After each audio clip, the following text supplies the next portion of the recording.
জপ, যার কথা এখন বলবো আপনাদের, যেটা করা প্রত্যেকের প্রয়োজন।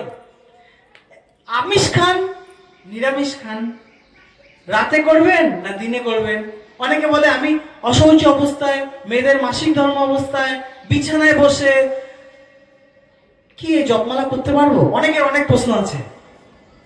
আরো প্রশ্ন আছে যে জপমালা করতে করতে যদি ঘুমিয়ে পড়ি কি হবে? বিছানায় ঘুমন্ত অবস্থায় কি জপমালা করব? দীক্ষা না নিয়ে কি জপমালা করব?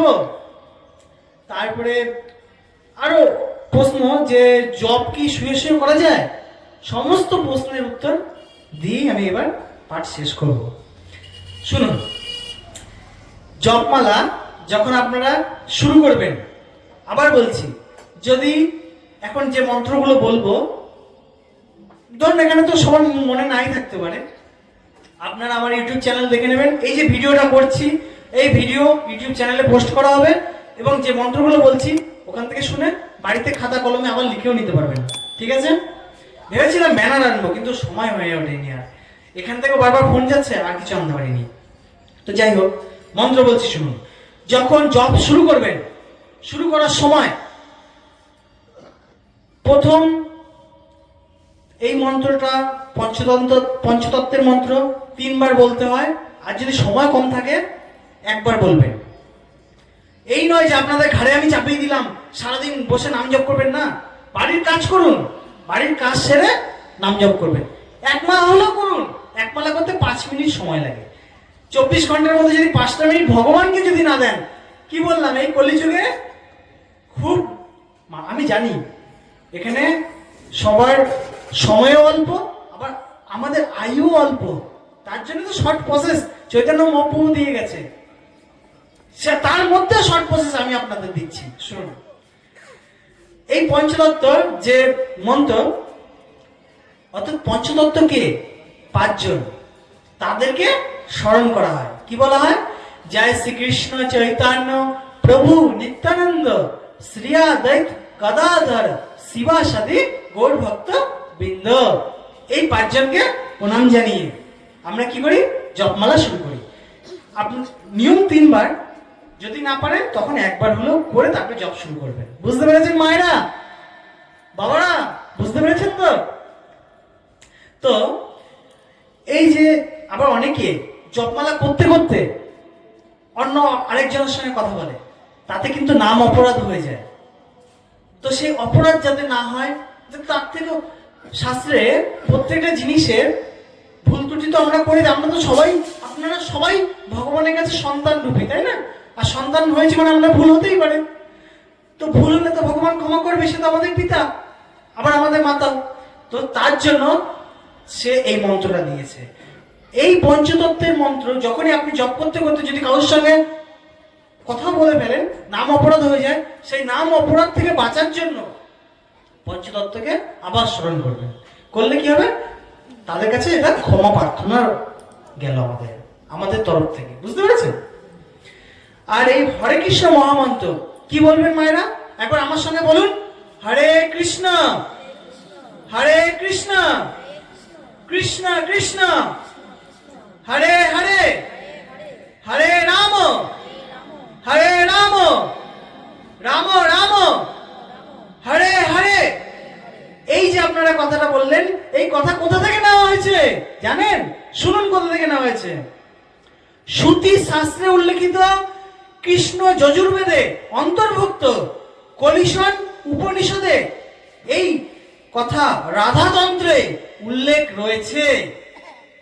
বুঝতে পেরেছেন কোথায় উল্লেখ ছিল? তো যে জপ করার নিয়ম মা, আমি এবার বলবো। এই যে আঙুলটা দেখতে পাচ্ছেন, তর্জনী, জপ করার সময়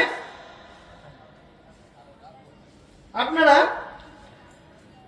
যখন জপ করবেন, কেন মালা ব্যবহার করা হয়, কেন গুটি ব্যবহার করা জানেন? কারণ এতে একটা সংখ্যা থাকে, একটা নাম হয়, এতে 108টা গুটি থাকে। ওই কারণে জপমালা ব্যবহার করতে বলেছি। নাহলে তো অনেকে বলে আমি তো বাথরুমে বসে বসে হরে কৃষ্ণ মহামন্ত্র জপ করি। আরে বাবা, সেই চৈতন্য মহাপ্রভু সংখ্যা নামের কথা বলা হয়েছে, এখানে সংখ্যা নাম জপ করতে বলেছে। কলিযুগের মানুষ জানি আয়ুষ সময় অল্প, অন্তত 108 একটা সংখ্যা থাকে, ওই জন্য 108টা গুটি থাকে। ওই জন্য 1 বার হলো 108টা জপ করতে হয়। ওই বাথরুমে বসে করলাম, এইখানে বসে করলাম, ঠিক আছে, কিন্তু সংখ্যা নাম সেটাই হয় না। এই জন্য জপমালার দরকার হয়। জপমালা যখন করবেন এইরকম ভাবে তর্জনী বাইরে থাকবে আর সমস্ত আঙ্গুল ভেতরে থাকবে। কি হবে ভেতরে আমি বলে দিচ্ছি, দেখিয়েও দেবো। তর্জনী কেন বাইরে রাখা হয় জানেন? এই আঙুলটা দেখবেন আপনার সঙ্গে আমার যখন, আপনার সঙ্গে কারোর বা যে কোনো লোকের সঙ্গে কারোর যখন ঝগড়া হয়, কোন আঙ্গুল ওঠে? অন্য কোনো আঙ্গুল ওঠে? এই আঙ্গুল ওঠে।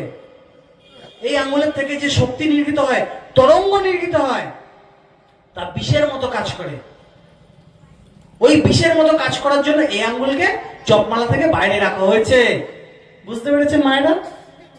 তো এই জবের কি করবেন, ভেতরে যে বাকি 4টে আঙ্গুল থাকছে ভালো করে বুঝবেন। আমি কিন্তু চলে গেলে আর বোঝাবে না কেউ, একমাত্র গুরুদেবরাই এগুলো দেখায়। শুনুন, আমি আগেই বলেছি, আমি এসছি যখন আপনাদের সবাইকে কিছু না কিছু একটা করে উপকার করে যাব। আর এই উপকারের ফল এই বাড়ির লোকেরাই পাবে। কারণ আপনাদের ভক্ত করার জন্য পেছনে এই বাড়ির লোকেরাই এত কিছু করেছে। তারা কেন করছে এত পয়সা খরচা করে? কি বললাম, আমি চাকরি করেও সারা মাসে যত টাকা, সারা মাসে কেন সারা জীবনে যত টাকা ইনকাম করতে পারবো না, এই বাড়ির লোক একদিনে তা করে দেখাবে। এই জন্যই এত সুন্দর অনুষ্ঠান ডেকেছে। ওই জন্য আপনারাও চেষ্টা করুন বাড়িতে এইরকম ভাগবত কথা, ভগবানের নাম রাখার জন্য। যেইভাবে এই বাবা আজ ওনার বাড়িতে রেখেছে, আপনারাও চেষ্টা করুন বাড়িতে রাখার জন্য। জীবনে অন্তত ভগবানের জন্য কিছু করুন। বুঝতে পেরেছেন? তো যাই হোক, এই অধম দাস আপনাদের যেটুকুনি পারে দেখান। ভেতরে যে কোনো যেই হাতের যা ছিল, এই তর্জনী আঙ্গুলি বাইরে থাকবে, আর বাকি যে আঙ্গুল, এই মধ্যমা, অনামিকা আর বৃদ্ধা, এই যে 3টে আঙ্গুল, এই 3টে আঙ্গুল দিয়ে জপের মালাটাকে ধরতে হবে। এর নাম হচ্ছে সুমেরু। এই সুমেরুকে ভেতরে এরকম ভাবে ধরতে হবে, এইরকম। আর এই আঙ্গুল বাইরে থাকবে। হরে কৃষ্ণ কৃষ্ণ কৃষ্ণ হরে হরে, হরে রাম রাম রাম হরে হরে, হরে কৃষ্ণ কৃষ্ণ কৃষ্ণ হরে হরে, হরে রাম রাম রাম হরে হরে। এরকম ভাবে চলতে থাকবে। বুঝতে পেরেছেন? এটা হচ্ছে জপ করার নিয়ম। তো জপমালা এনে কি করবেন না, দোকান থেকে আনবেন, এনে আচমনে জল দেবেন, শুদ্ধ করে নিলেন, ভগবানের চরণে আগে সমর্পণ করবেন জপমালাকে, তারপরে তার নিজে গ্রহণ করবেন। বুঝতে পেরেছেন? আমাদের এখানে দশকর্মার দোকানে জপমালা পাওয়া যায় এবং থলিও পাওয়া যায়। আর যদি মনে করেন কোথায় দশকর্মা, কোথায় কি যেতে পারবো না, আপনারা এই বাড়ির বাবাকে বলবেন, এনে দেবে। আর যদি মনে করেন পয়সাও নেই, আমাকে বলবেন, আমি এনে দেবো। যদি ভক্তি পথে যেতে চান, ভগবানের নাম জপ করতে চান, অবশ্যই আমাকে বলুন, আমি সাহায্য করব। এই জন্য ভগবান আমাকে আপনাদের কাছে পাঠিয়েছে, যে সবার সাহায্য করার জন্য, কিছু হলেও সাহায্য করার জন্য। তো আমি আজকে খুব তাড়াহুড়ো ছিলাম, নাহলে আমিও অনেক জপমালা, থলি, সমস্ত কিছু আমার অনেক কেনা আছে, বাড়িতে রেখে দিয়েছি। যেখানে যেখানে পাঠে যাই তাদেরকে আমি তুলসীর মালা, জপমালা এগুলো দিই, যাতে তারা করে। কিন্তু আমি এত তাড়াহুড়োর মধ্যে ছিলাম, আর এখান থেকে অনেক ফোন গেছে, আমি কিছুই আনতে পারিনি। ঠিক আছে, আমার বাড়িতেও আছে, যদি বলেন নিয়ে নিতে পারেন। তো এইবার এই যে শুরু করবেন কিভাবে, এর দেখুন দুটো দিক আছে, একটা মোটা দিক, মোটা মালা, একটা সরু। সব সময় যে দিক থেকে শুরু করতে হয়, এই মোটা দিক থেকে নাম জপ শুরু করতে হয়।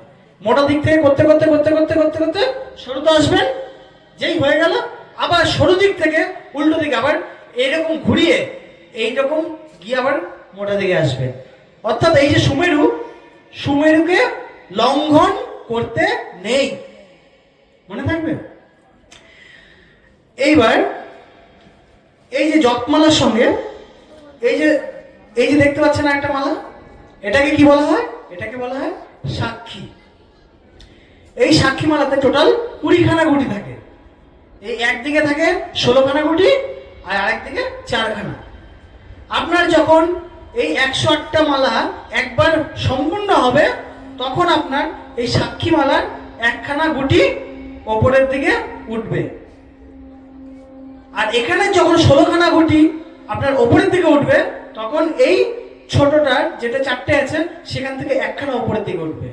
এবার অনেকের প্রশ্ন হতেই পারে যে ওপরের দিকে কেন উঠবে, নিচের দিকে কেন নয়? তো এই নিচের দিকে কেন নয় প্রশ্ন হতেই পারে। আমি তো বলছি, আমি এখানে এসেছি, প্রশ্ন করুন আমাকে। যখনই প্রশ্ন করবেন তখনই জানবেন আপনার ওর মধ্যে জ্ঞান আসছে, আর প্রশ্ন করলে ইচ্ছে জাগবে যে জানার।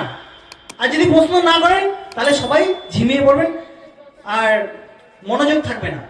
যে যত প্রশ্ন করবেন আগ্রহ তত তার বাড়বে। প্রশ্ন করুন আমাকে।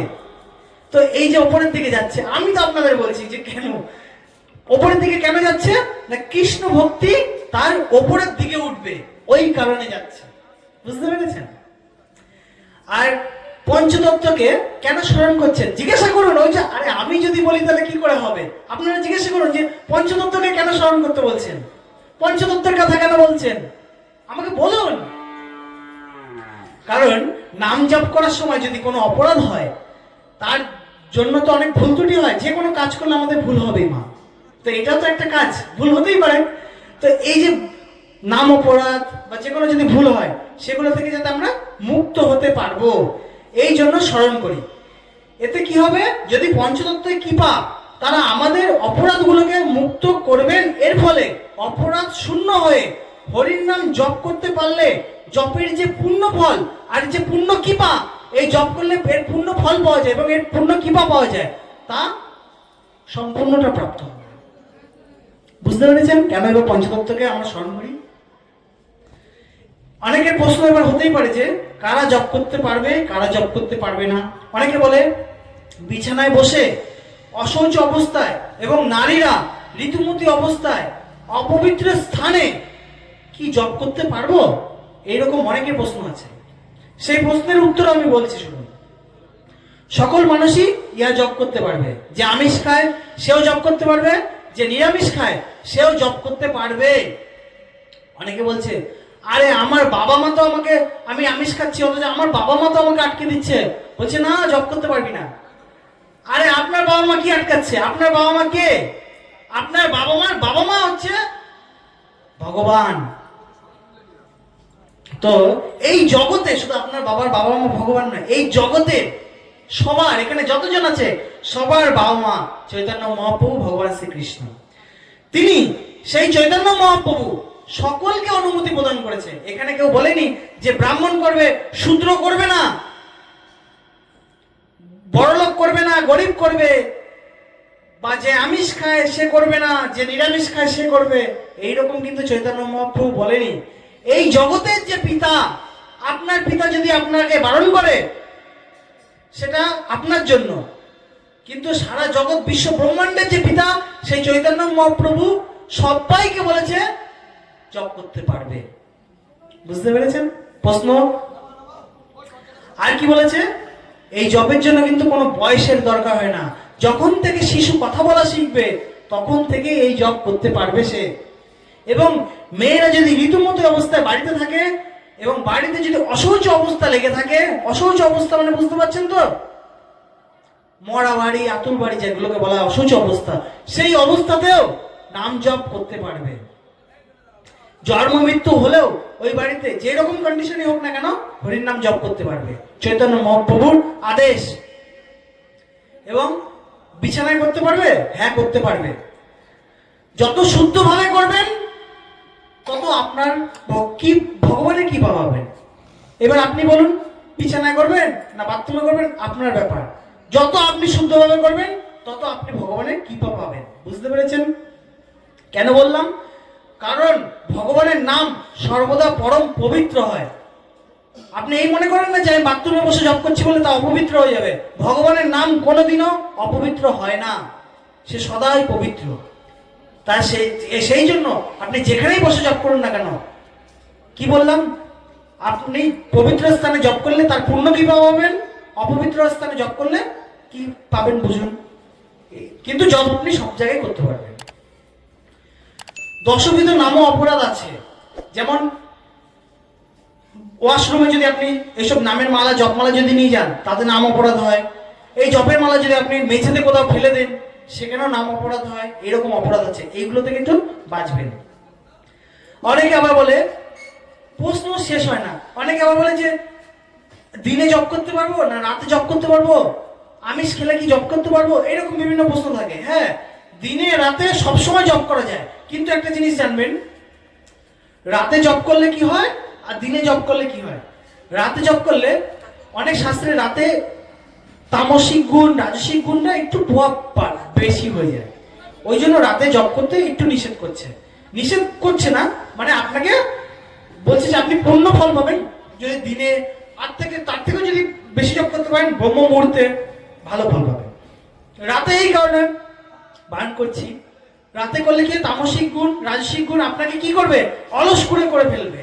আপনার জব করতে করতে না আপনার মধ্যে আলসামি আসবে, ঘুম চলে আসবে, আপনারা জবে মন বসবে না, আর বিভিন্ন চিন্তা সারাদিনের বিভিন্ন যে কার্য করেছেন সেই সমস্ত কার্য আপনাকে চিন্তা করাবে, ফলে ভগবানের দিকে আপনার নাম জপ আর যাবে না। কিন্তু কি করবেন, মায়েরা তো সন্ধ্যাবেলার পরেই সময় পায়, তাই না মা? সন্ধ্যাবেলার পরে তো সব সময় হয় জপ করার, তার জন্য করুন, অসুবিধা নেই, কিন্তু ভক্তিটা রাখবেন তাহলেই হবে। কিন্তু ঘুম থেকে ওঠার সময় যদি কেউ জপ করতে পারে সেটা খুব মঙ্গল হয়, তখন একদম ফ্রেশ মুডে থাকে, কোনো চিন্তা ভাবনা থাকে না।